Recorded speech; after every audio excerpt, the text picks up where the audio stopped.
Hi, I'm Bob at the Ken Sealing Waterloo Region Museum, and today we're going to talk about how we plant garlic. Garlic is a funny plant because we plant it in the fall and we harvest it in the summer. Almost all of our other plants in the gardens are planted in the spring, obviously, but garlic is the exception.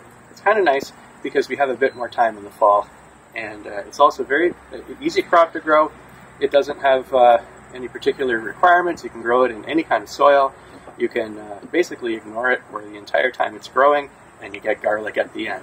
So this is what the plant looks like when we pull it up out of the ground. We dug this up right around Civic Holiday. I would say Thanksgiving is the right time for planting, and Civic Holiday is the right time to dig up your finished bulbs. We normally cut them just about that high up, just enough to not damage the bulb, but we don't really need the stem anymore, so we'll get rid of that.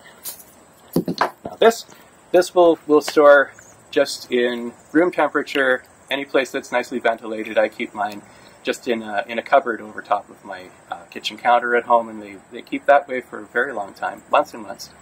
When it comes time to plant, and that's about Thanksgiving, what we do is we plant the little pieces that are inside. So you've done this when you cook.